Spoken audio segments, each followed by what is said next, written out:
1장 내용을 읽고 싱클레어가 10살인데 너무 한순간에 너무 많은 어려운 일을 당해서 힘들지 않은가. 도둑질도 해야죠. 괴롭힘도 당해야죠. 굉장히 그 순간이 괴로웠을 텐데 너무 힘들었겠다. 이런 생각이 들었습니다.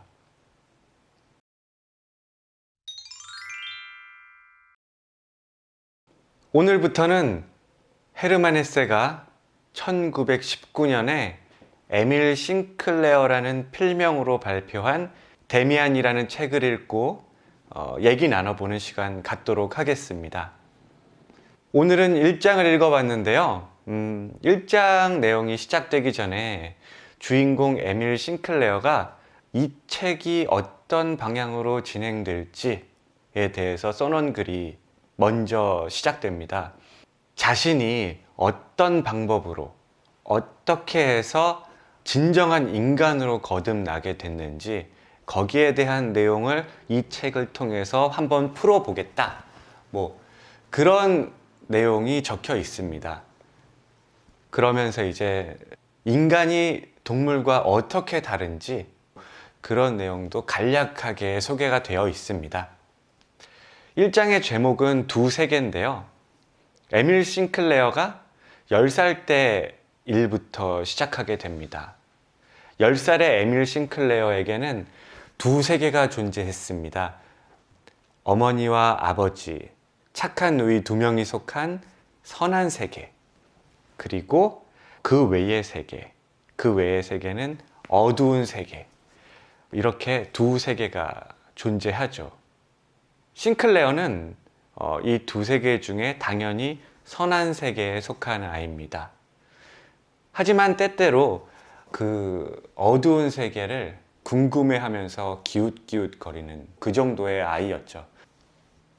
어느 날은 친구 두 명과 함께 같이 거리를 거닐게 되는데요. 그날 우연히도 프란츠 크로머라는 재단사의 아들, 자기들보다 한 두세 살 정도 더 많은 아이와 마주치게 됩니다. 근데 그 아이는 굉장히 나쁜 아이였습니다. 그래서 그 아이는 이 세 명을 잡아다가 굴이나 주석, 납 같은 걸 주워오게 시킵니다. 아무래도 그거를 팔아먹을 생각이었겠죠. 그렇게 몇 번을 시키고 나서는 다 같이 강가에 모여 앉게 합니다.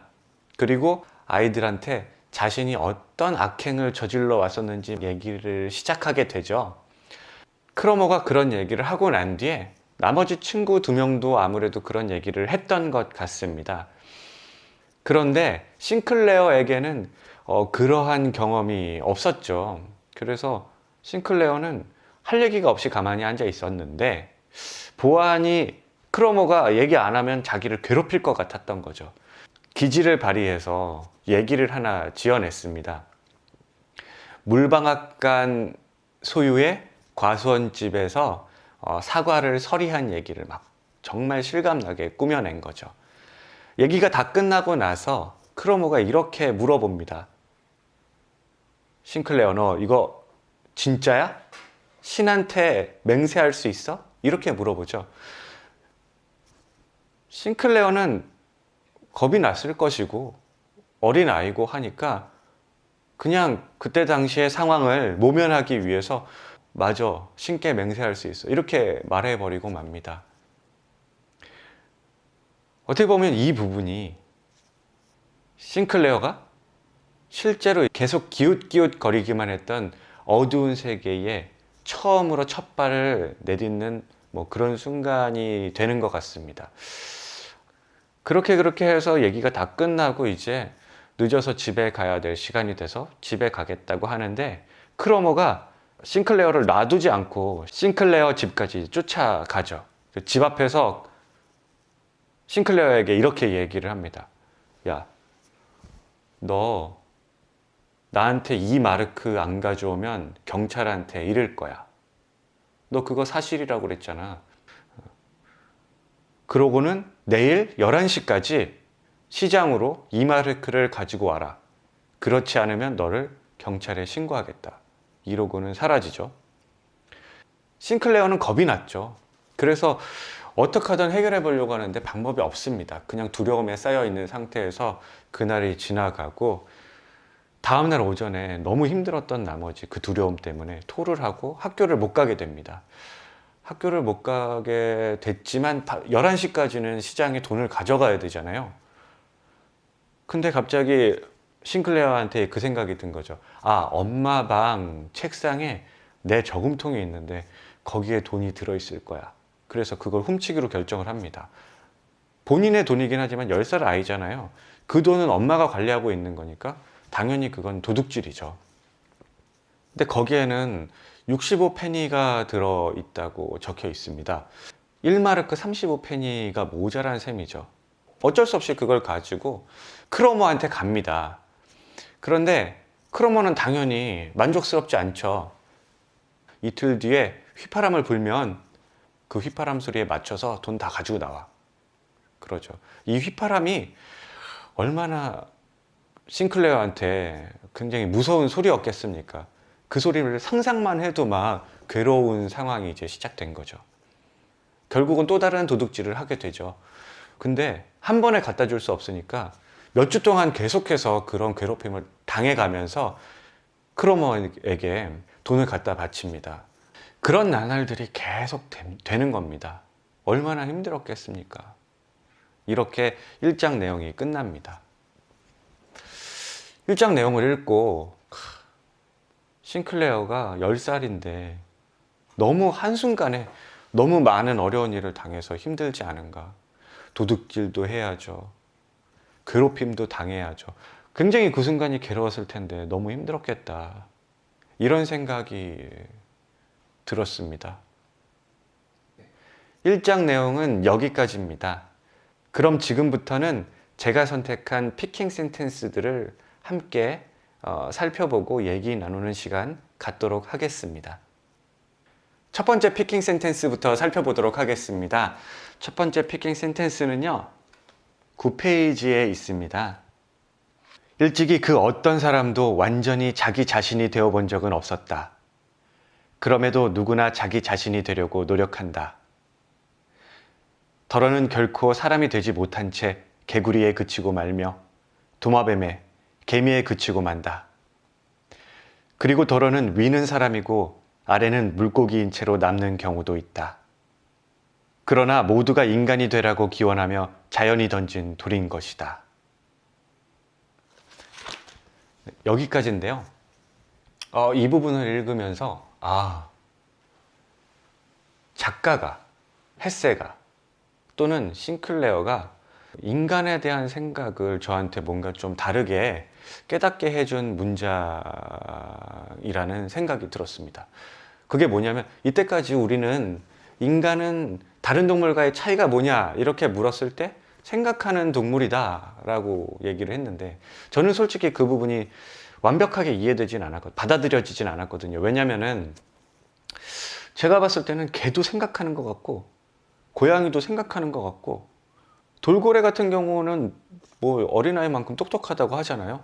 그러니까 생각하는 존재다. 의사소통도 한다고 하니까 생각하지 않으면 그건 불가능하니까 그건 아니라고 생각했는데 이 글을 읽고 굉장히 좀 더 명확해졌달까? 뭐냐면 그냥 생각이 아니고 자기 자신에 대해서 생각해보는 이런 존재가 인간이다.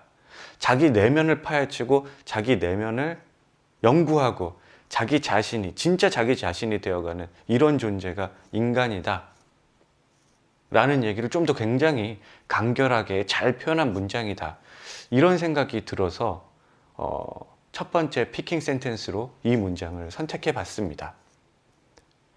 그러면 두 번째 피킹 센텐스 살펴보겠습니다. 26페이지에 있고요.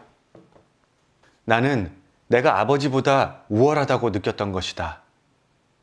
이 순간이 중요한 순간이다. 그것은 아버지의 신성함에 그어진 첫 칼자국이었다. 내 유년 생활을 떠받치고 있는 그리고 누구든 자신이 되기 전에 깨트려야 하는 큰 기둥에 그어진 첫 칼자국이었다. 이 문장인데요. 이 문장을 읽으면서 저는 우리나라 어린아이들에 빗대어 한번 생각을 해봤는데요. 보통 첫 반항기가 시작되기 전에 아이들이 엄마가 뭘 알아? 또는 아빠, 근데 아빠도 뭐든지 다 아는 것 같진 않네? 그렇게 얘기하는 순간이 어느 순간부터 오잖아요. 근데 제 생각에는 그런 순간들이 이 아이가 지금 이렇게 첫 칼자국이라고 얘기한 이런 부분하고 비슷한 생각이라는 느낌이 들었습니다. 왠지 이런 생각이 좀 더 강렬해지고 이런 반항심이 강해지고 좀 더 잦아지면 사춘기라는 게 오는 게 아닐까라는 생각이 저는 들었고요. 그래서 저는 이 문장을 피킹 센텐스로 골라봤는데요. 여러분들은 뭐 이 문장하고 제가 생각했던 그런 내용하고 관련이 있다고 생각이 드는지 조금 궁금하기도 합니다. 마지막 피킹 센텐스를 살펴보도록 하겠습니다. 35페이지에 있고요. 그 시절 내 상태는 일종의 창란이었다.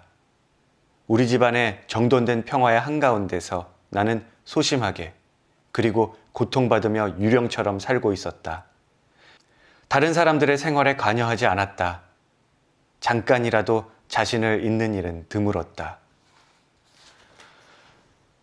자신을 잊는 일은 드물었다. 이 부분은 제가 생각하기에는 그 크로모에 대한 일, 그리고 자신이 도둑질을 하는 그 상황, 자신이 선한 세계에 더 이상 속하지 못하고 어두운 세계에 속할 수밖에 없게 된 이런 상황, 그런 일들을 잊지 못한다.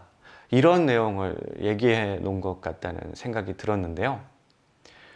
이렇게까지 써놓은 걸 보면 싱클레어가 얼마나 어린 나이에 10살 어린 나이에 힘들었을까, 이런 것들이 진짜 너무 가슴에 와닿는 이런 문장이었습니다. 완전히 첫 장 후반부를 이 한마디로 싱클레어의 마음을 정리하는 그런 문장이라는 생각이 들어서 제 오늘의 마지막 피킹 센텐스로 골라봤습니다.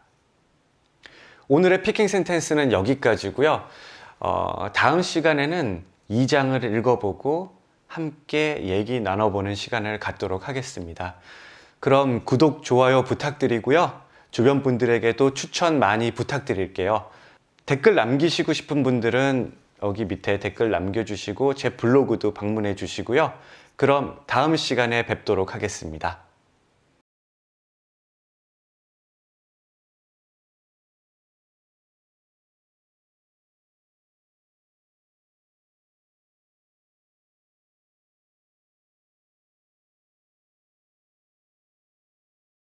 인생을 풍요롭게 레벨스